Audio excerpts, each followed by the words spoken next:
I'm so sorry. I'm so sorry. Entire hour. Are you pouring coffee? Daniel, you've got to be kidding me. Yeah, you yeah, told me that you're 2 minutes away. When are you going to be In here? like five minutes. 5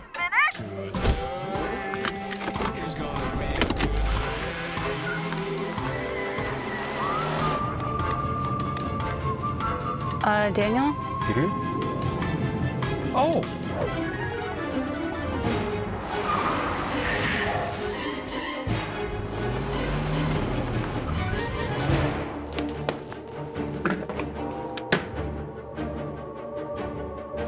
Ladies, we're ready. Good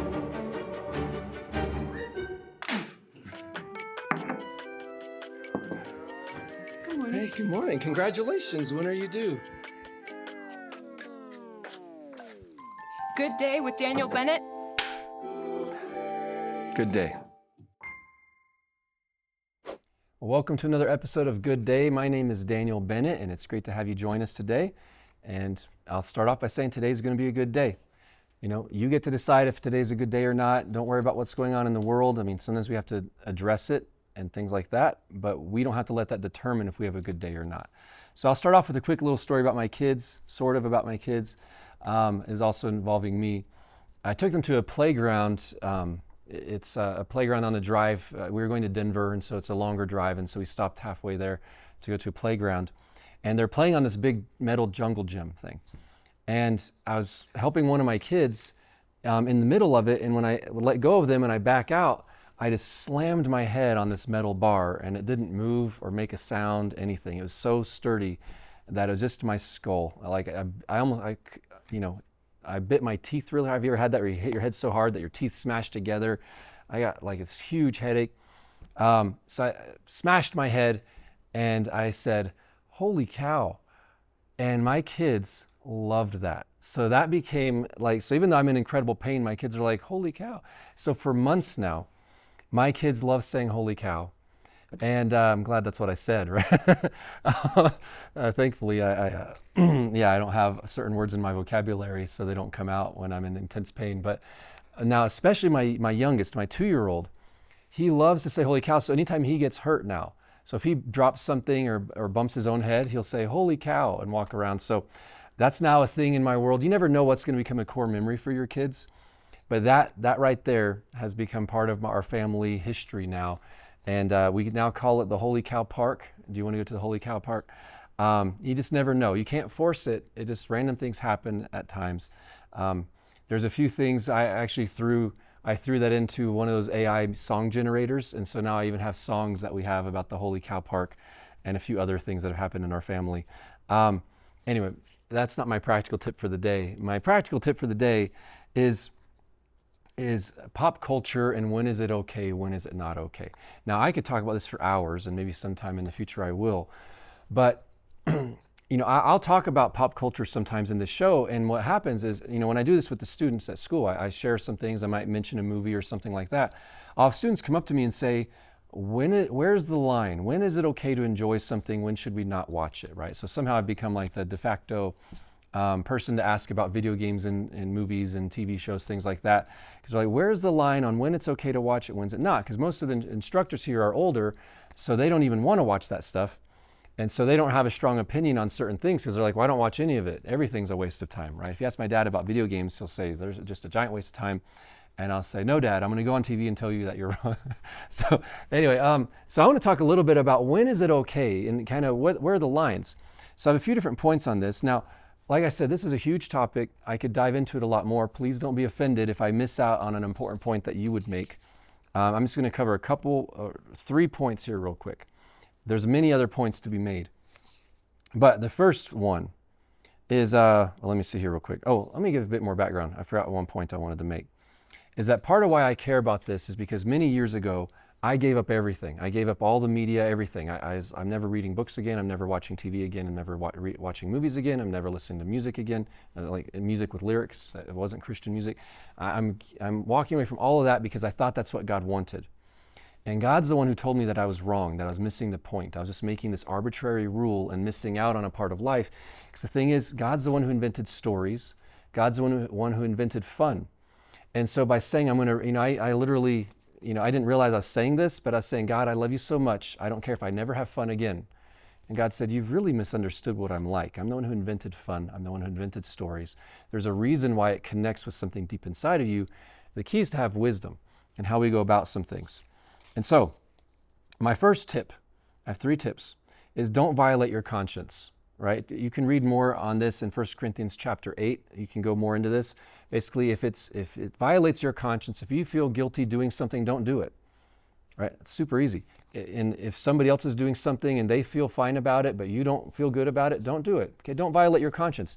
We should always be looking for ways to make our hearts more sensitive to God, not less sensitive, right? Even the question, how far can I go?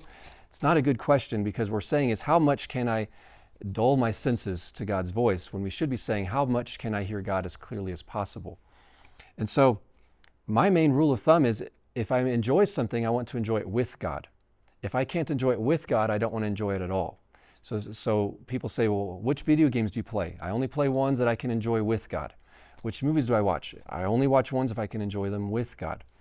And so if God's telling me he's not having a good time, then I don't want to do it. The same applies for everything, right? For work, for fun, for hanging out with people, all kinds of stuff.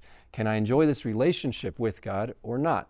So that's a good rule of thumb. Now, obviously, we can harden our hearts, and then we're numb to that, but we want to make our hearts more and more sensitive. This one, I could probably talk about this for a long time to really elaborate, so hopefully I don't cause more confusion than help. But the next question I ask myself is, did the people who created this have to sin to create this? Right? Did they have to sin to create it?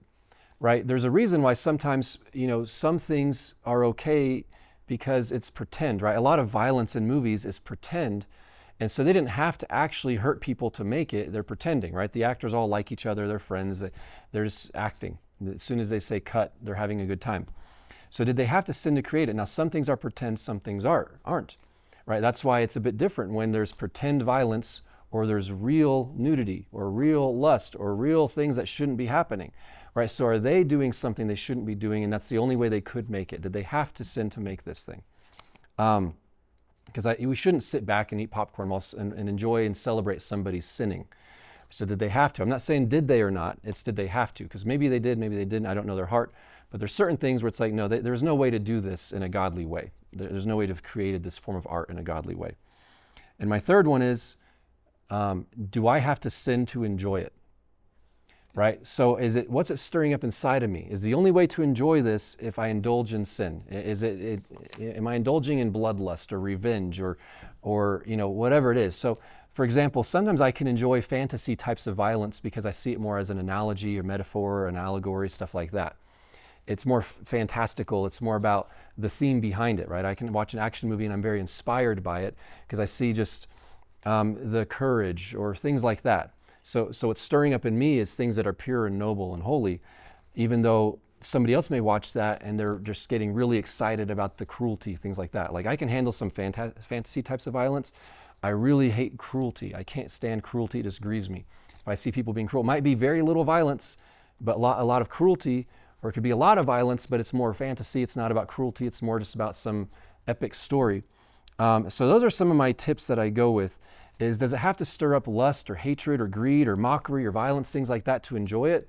Or can I enjoy it in a godly way, right? What's it stirring up inside of me? So again, don't violate your conscience. Do they have to sin to create it? Do I have to sin to enjoy it? Those are 3 little rules of thumb going about it. Again, really the bottom line is, am I enjoying this with God, or do I have to say, God, you go over there while I go do this over here? You never want to do that. So that's my tip for today. And now we've got a special guest coming up in just a moment. Thanks.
You know, life is tougher than an overcooked $2 steak.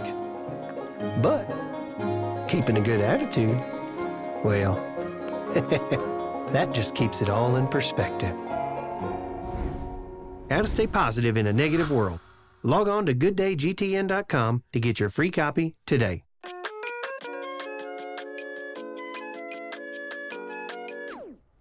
Welcome back, and today our special guest is Caleb Stewart, and you are the Executive Director of Operations here at 𝗂𝒃. Thanks for joining. Yeah, thanks for And having me. it's a nice little break. Is this a break from work, or is this just adding to the work? Oh, for sure. Just swinging down on lunch break.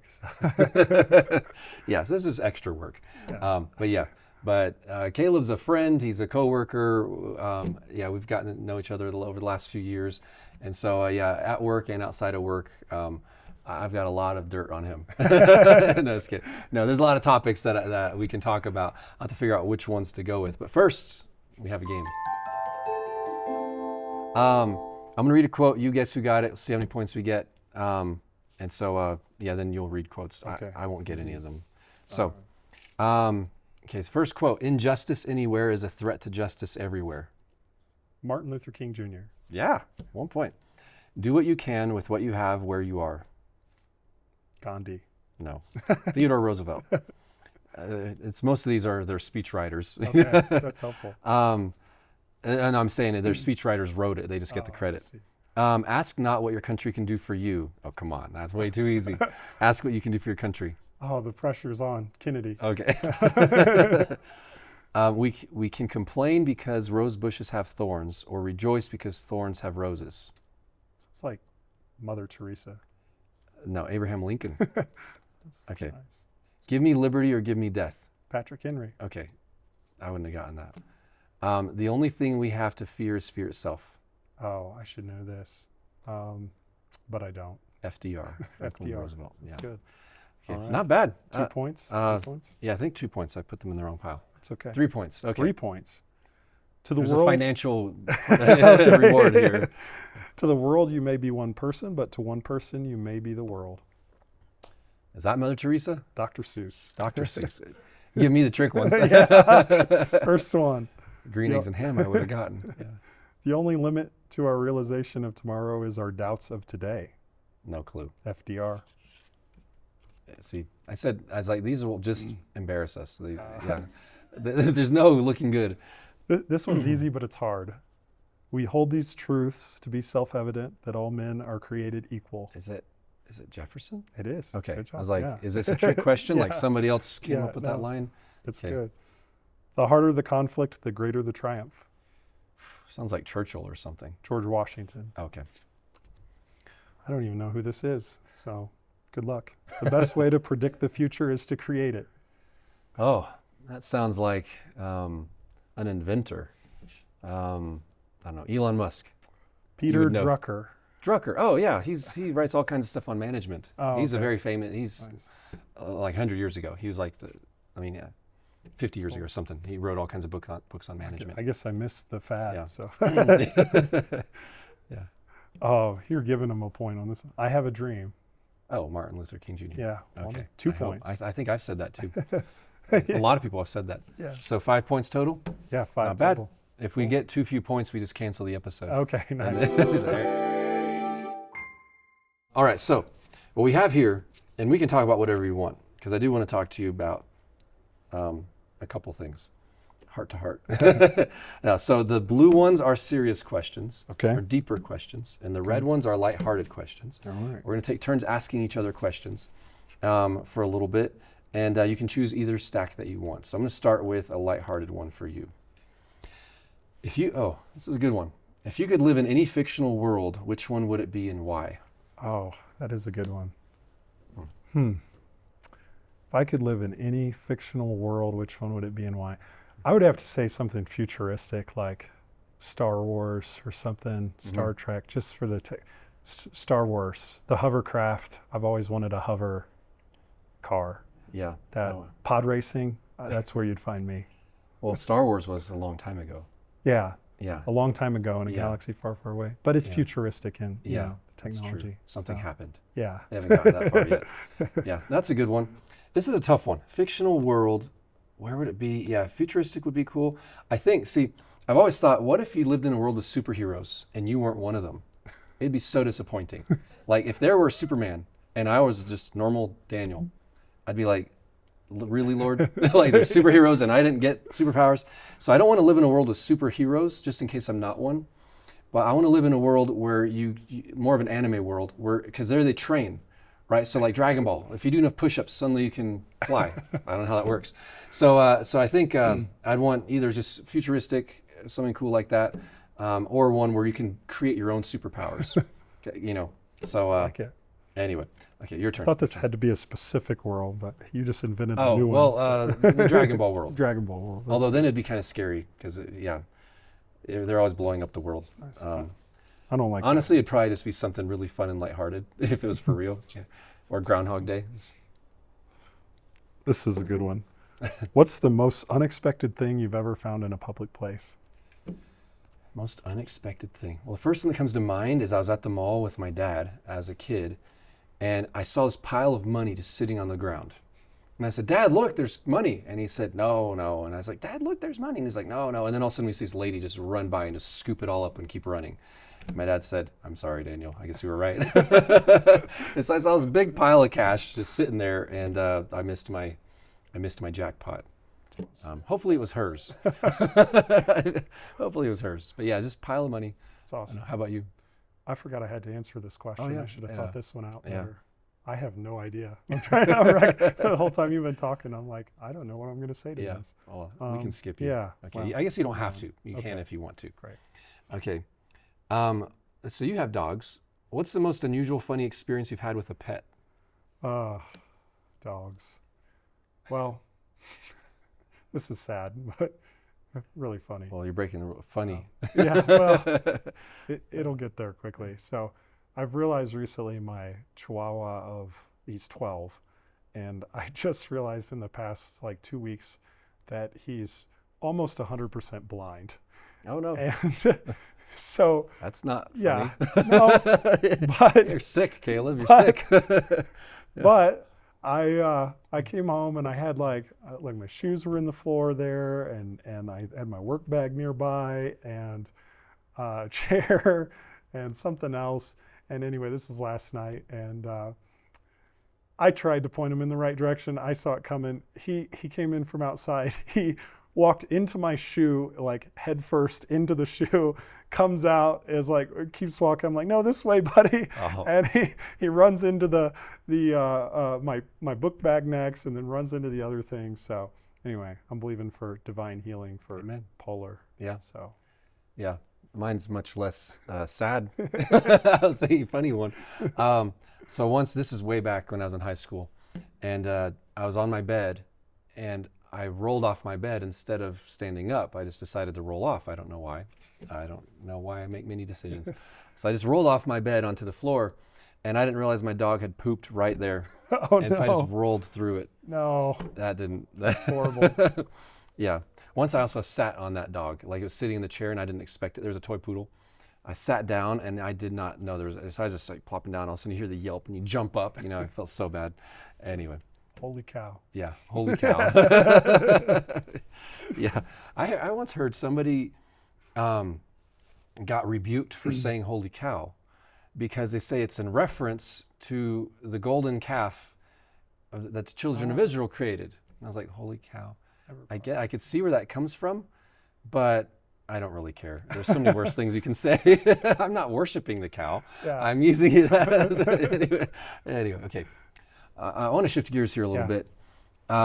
We've known each other at work. I knew you back when you were a student, and when I was on staff and you were a student. So we go back, but I didn't really get to know you till we actually started talking at church. Yeah. So we were going to the same church at the time. And I found out that like you've designed a video game, you had invested in Dogecoin, a cryptocurrency years and years and years ago. You didn't invest in it, someone gave some to you, or something like that. Mind them. You mined them. And that's when it had just exploded. And so if you'd cashed out then, and I was like, oh, this guy has some nerdy interests like me. Full-blown and nerd. so then now since then we play board games and all kinds of stuff. So you designed your own video game. Can you tell us about like the thought process? Like, did you start with the story? Did you start with the mechanisms? Like, what drove it? Like, what was the part that what inspired you to make a video game? Yeah, well, growing up, I grew up 9 miles outside a town of 300 people. So, I mean, as isolated and as country as it gets, I had 5 siblings, and so big family. But, video games, stories, I mean, it was a way of escape. I mean, it was like this adventure.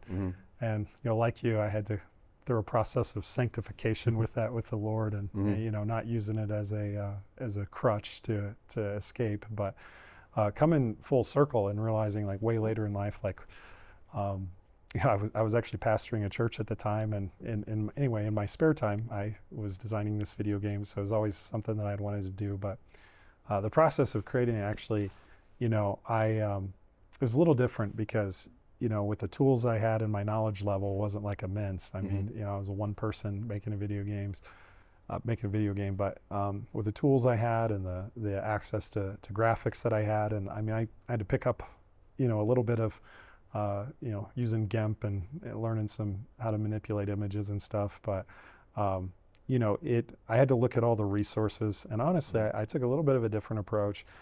I didn't lay out my full story. I didn't do all of that. I had a general idea of where I wanted to go, but really as I created it, I would ask myself, and I would go back again and again and again, and I would just be like, is this fun? Is this like, what is the best next thing that could happen here? What's the most exciting, like if someone's playing this, if someone's in this moment, because when you're working with a medium like that, it's like it's not like writing. You can just say, if there was a busy room, it's like you have to show this busy room. You've got to find the music that makes the room feel busy. You've got to do all these things. And so writing's so much easier in some ways because you can just do anything. But bringing the visual and the audio and the UI and the gameplay components together. Because I played part of it, and I remember going to like a restaurant at one point, and like there's people chatting, and there's someone dancing on a table, and all this stuff, and I was like, wow, Caleb had to come up with all this. Like this was, like you say, it's just blank, right? It's not like your imagination doesn't fill in all the gaps. You have to show more. Yeah. It's true. I would clarify that comment, but anyway. No, that's exactly. No, it's a little. I did not have to sin to create this. So, not that I was aware of, at least. No, I didn't think any. No, I thought it was fun. It was just showing a rowdy crowd having fun. Yeah. And so it's easy to say a rowdy crowd, but you had to actually get every single character doing something different, having different things to say, and all that. One of the things, so I grew up, I traveled around the world because my parents are missionaries, but also it was in another country, but I did live in a city. And so video games were just, like you say, it was very opposite. I lived in a big city and you lived in a small town, but it was still one of those things of like escape, of like, here's a way to inspire me. Like, for me, it was very inspiring. Like I played games and I realized these things make me want to go live my own adventure. Yeah. But what I found was that this balance of, if I play too many games, that replaces my own adventure. Yeah. So for a while I gave them up completely, and then I felt God was telling me, like, no, if you have a healthy balance, it can actually be really fun because it can be a fun way to keep myself inspired through other stories. And so it's kind of that balance of, I like them when they inspire me, but they're unhealthy when they replace what I'm inspired to do. Yeah. Right? So it's like, oh yeah, this game, because some of them, I like all kinds of games. I mean, I like big strategy games and adventure games and role-playing games and all kinds of stuff. But I found that they've been a net benefit of like things I've learned and things that ideas they've given me. You can just go too far where now they replace your life. Yeah. And I think in today's world, it's so important to realize media is it's a method, but it's not the message. And so the message is what's important. And through media, it's transformed our culture, and not in a good way. And a lot of that has had to do with the attitude of Christians towards media and kind of sitting on the sidelines. So, I mean, we've just given it up to devils. Yeah. And so reclaiming that, God gave me the phrase at one point, Paul talks about, being led astray by cunningly devised fables. And one time I was praying and just asking the Lord, and I, because I like to write and a lot of different creative things and video games, and he gave me the phrase cunningly devised truth. And so that's a phrase that kind of, philosophy that guides my approach to things is, we can show Jesus, we can show truth, we can make people that maybe aren't thinking about God at all. But if you make a good video game or you make a good movie, And you don't necessarily have to come. I mean, if you say this is about Jesus, they're never going to watch it. And so being wise as a serpent, you know, Satan didn't show up in media and say, I'm going to transform an entire culture towards, you know, a homosexual agenda or other things like that. He came in and he made jokes and comedy and he made it fun and funny, and he cunningly devised, cleverly crafted all of this. So we have to be that wise as well. So, you know, it's like, what's my goal here? Maybe I just want someone to ask, wow, is there a God?